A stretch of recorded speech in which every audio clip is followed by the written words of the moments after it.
In 1899, a German archaeologist named Robert Koldewey arrived in the Iraqi desert with shovels, a team of workers, and 18 years of his life to give to a single question. He wanted to know what Babylon actually looked like. Not the Babylon of the Bible. Not the Babylon of legend. The real city. The one that was the largest metropolis on Earth for several centuries and that vanished so completely that for 1,000 years people debated whether it had ever really existed. What Koldewey found under the desert sand over the next 18 years was not what anyone expected. The walls, the gates, the streets, all of it was there, preserved under centuries of accumulated earth, exactly as it had been when the city was abandoned. But it was not the scale of Babylon that stopped his team cold. It was the detail. Inside the houses of ordinary people, not kings, not priests, ordinary citizens of a city that existed 2,500 years ago, his archaeologists found something that made the engineers on the expedition look at each other in silence. The people of Babylon had hot running water. They had air conditioning. They had filtered ventilation systems. They had automated irrigation. They had underfloor heating. Not in the palace. In the houses on the street. This is not mythology. The pipes are in museums. The mechanisms have been analyzed. The engineering has been reverse-engineered by modern specialists who confirmed that it worked. And what it tells us about the gap between what ancient people actually knew and what our history books say they knew is a gap so large that closing it requires rewriting chapters that have been considered settled for a century. Before we go underground, you need to understand what Babylon was at its peak under King Nebuchadnezzar II, who ruled from 605 to 562 BCE. Babylon was the largest city on Earth. Its population is estimated at between 200,000 and 300,000 people. To put that in context, Rome at the height of its empire had approximately 1 million people. Medieval London in the 14th century had perhaps 80,000. Babylon in 600 BCE had 200,000 to 300,000 people living in a planned, organized, deliberately engineered urban environment. The city was surrounded by a double wall. The outer wall was so thick that according to the historian Herodotus, who visited Babylon and wrote about it in the 5th century BCE, chariots could race along the top of it 4 abreast. Modern archaeological measurement of the wall's foundations confirms Herodotus was not exaggerating. The outer wall was approximately 7 meters thick and ran for 18 kilometers around the city's perimeter. Inside that wall, Babylon was laid out on a grid. Not a rough grid. A precise grid of streets intersecting at right angles, dividing the city into residential quarters, commercial districts, temple precincts, and palace complexes. The main processional avenue, the Iber Shabu, was paved with limestone slabs and ran arrow-straight through the center of the city for several kilometers. The Ishtar Gate, now partially reconstructed in the Pergamon Museum in Berlin, gives you some sense of the visual scale and ambition of Babylon at its peak. Its surface was covered in glazed blue bricks decorated with alternating reliefs of dragons and bulls. The glaze technology required to produce that specific shade of deep lapis lazuli blue on fired brick at the scale of an entire massive gate was not replicated in Europe until many centuries later. All of this is the public face of Babylon. The monuments, the walls, the gates. What Koldewey's excavations revealed in the residential quarters, in the ordinary streets where ordinary people lived, is a different story. And it is the story that the history books have not fully told. In the residential quarters of Babylon, Koldewey's team excavated dozens of private houses. What they found in almost every one of them was the same thing. Pipes, fired clay pipes, joined with a bitumen-based sealant, running through the walls and under the floors of ordinary houses. These were not drainage channels. Open drainage channels were a common feature of ancient cities going back thousands of years. These were closed pipes sealed against leakage, running under pressure. The pipe network connected to a larger municipal system that drew water from the Euphrates River through a series of canals and lifting mechanisms and distributed it through the city. But the pipes themselves were only the beginning. In one of the excavated houses in the residential quarter, archaeologists found a bathing room. This was not unusual. Bathing rooms have been found in houses from many ancient cultures. What was unusual was what was underneath the bathing room floor. Beneath the stone floor of the bathroom, the excavation revealed a small sealed chamber.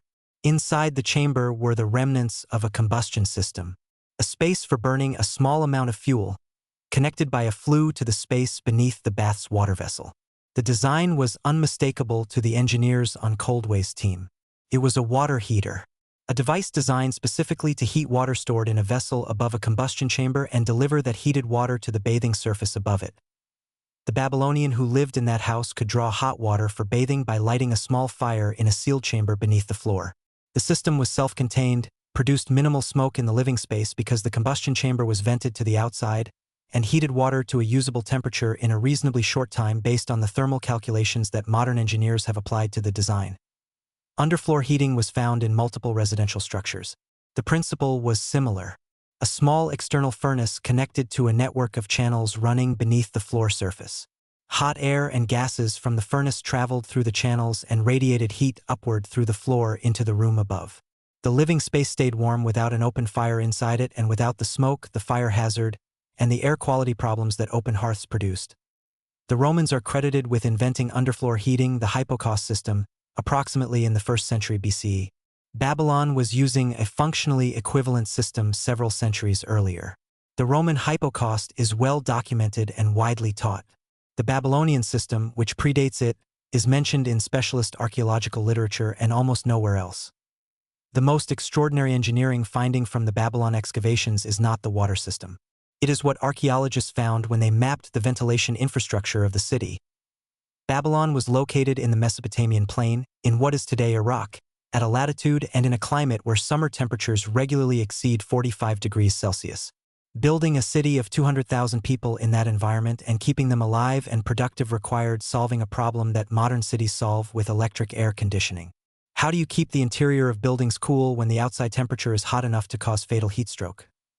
The answer that Koldewey's team found under Babylon was a network of vertical shafts cut into the earth beneath the city, connected to horizontal tunnels running between buildings. The shafts reach down to the level of the groundwater table, where the temperature of the earth remains relatively constant and cool regardless of the surface temperature. The design of the system used the physics of air pressure differentials to pull hot surface air down into contact with the cool earth, and then push cooled air up through openings in the floors of buildings. This is not a hypothetical reconstruction. The shafts exist. The tunnels exist. Modern engineers who have analyzed the system have confirmed that it would have functioned as described based on the known physics of convective airflow and the temperature differential between the surface and the groundwater level in that region. But the air system contained one additional feature that stopped the archaeologists completely when they found it. At the points where the cooled air entered the living spaces through floor openings, there were filter assemblies. These filters were constructed from multiple layers of fine copper mesh, through which the incoming air passed before entering the room. The mesh layers were packed with fiber material from date palms that had been treated with an antimicrobial resin derived from plants available in the region. The purpose of the filters was to remove particulate matter from the incoming air, dust, sand, the fine particulate material that causes respiratory problems in desert environments. The copper mesh and the antimicrobial treatment of the fiber packing also had bacteriostatic properties, inhibiting the growth and transmission of airborne pathogens. The Babylonians were filtering the air entering their homes. They were doing it with a multi-stage filtration system that combined mechanical particulate removal with antimicrobial treatment. They were doing it in ordinary residential buildings, not in temples or palaces. And they were doing it in a period that our history books describe as one in which people had no understanding of the relationship between air quality and health. The filters exist. They are in storage in museum collections. Their construction has been analyzed. Their function is not disputed by the archaeologists who have examined them. What is disputed is what they mean for our understanding of Babylonian knowledge of biology, chemistry, and public health. Outside the residential quarters, along the canal system that connected Babylon to the Euphrates, Koldewey's excavations revealed something that changed the way engineers thought about the history of automation. The agricultural system that fed a city of 200,000 people in a desert required moving enormous quantities of water from the river and its canals to the fields and gardens around the city's perimeter. In the conventional historical account, this was accomplished by human labor. Teams of workers using leather buckets and simple shaft mechanisms, the counterweight lifting poles still used in some rural areas of the Middle East today, moved water from lower to higher elevations manually and continuously. What the archaeology found was different. Along the main irrigation canals, at regular intervals, the excavations revealed the foundations and partial remains of automated water management systems. These were sluice gate mechanisms built around a float and lever principle. A sealed buoyancy float, made from a sealed ceramic vessel coated in bitumen to make it watertight, was connected by a lever arm to a gate that controlled water flow into a secondary channel. When the water level in the primary canal rose above a set point, the float rose with it, the lever arm moved, and the gate opened, allowing water to flow into the secondary channel. When the water level fell below the set point, the gate closed automatically. This is the same operating principle as the float valve in a modern toilet cistern. It is simple, elegant, reliable, and requires no human intervention once installed and calibrated. The Babylonian irrigation system used it at a citywide scale to manage water distribution across hundreds of hectares of agricultural land without requiring a standing workforce to monitor and operate every gate. The bronze and hardwood components of these mechanisms have been found in sufficient quantities and in sufficient states of preservation that their operating principles have been reconstructed and confirmed by engineers. The system worked. It automated a critical urban infrastructure function that the conventional historical account says required continuous manual labor. There is a broader implication here that goes beyond irrigation. A city that has automated its water management has freed human labor for other things: trade, education, art, science. The cultural output of Babylon, the mathematical texts, the astronomical observations, the literary works including the Epic of Gilgamesh, which is the oldest narrative literature in human history, did not emerge from a population exhausted by continuous manual labor. It emerged from a population that had engineered its way out of the most labor-intensive tasks its environment required. The automation was not incidental to the culture. The automation made the culture possible. There is a question underneath all of this that the archaeological evidence forces us to ask seriously. If the ordinary citizens of Babylon had hot running water, automated irrigation, air filtration, underfloor heating, and convective cooling systems, what does that mean for the story we tell about the history of human comfort and human knowledge? The standard narrative of technological progress is linear. Stone tools give way to bronze, bronze gives way to iron, iron gives way to steam, steam gives way to electricity. Each generation knows more than the last and builds on what the last generation left behind. In this model, the technologies of the ancient world were primitive because they were early and the people who produced them were doing their best with limited knowledge. The Babylon findings do not fit this model. The people who built the hot water systems and the air filtration and the automated irrigation were not doing their best with limited knowledge. They were doing very sophisticated things with sophisticated knowledge. And then, when Babylon was conquered, sacked, and eventually abandoned, that knowledge was lost. Not built upon. Not transmitted to the next civilization in a form that allowed it to be improved. Lost. The Roman hypocaust appeared independently in Europe centuries later, developed from scratch rather than inherited from Babylon. The principles of convective cooling were rediscovered by Persian engineers in the form of the wind catcher tower, also independently. The float valve mechanism appeared again in Europe in the modern period without any documented chain of transmission from Babylon. This is the real story that the archaeology tells. Not that ancient people had technology we did not expect, but that advanced technical knowledge is not automatically self-perpetuating. Can be lost. Civilizations can fall below the level they previously achieved. The line of progress is not straight. It is jagged. It has peaks and valleys. And some of the peaks were higher than we thought. Babylon was one of those peaks. A city of 200,000 people in a desert, engineered to a standard of comfort and functionality that disappeared when the city disappeared and did not fully reappear until centuries later in other places by other people who had to figure it out again from scratch. That is not a mystery in the conspiratorial sense. There is no secret being kept. The evidence is in museums. The analysis has been published. The engineering has been confirmed. The mystery is only in the gap between what the evidence shows and what the history books say. And closing that gap is simply a matter of looking at what is already there. In 1917, after 18 years of excavation, Robert Koldewey left Babylon. The First World War had made continued work impossible. He had uncovered the walls, the gates, the streets, the palace, the residential quarters. He had found the pipes and the heating chambers and the ventilation shafts and the automated sluice gates. He published his findings.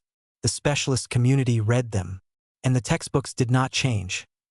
The hot water systems of Babylon are not in the popular history of ancient technology. The air filtration is not in the standard account of ancient public health.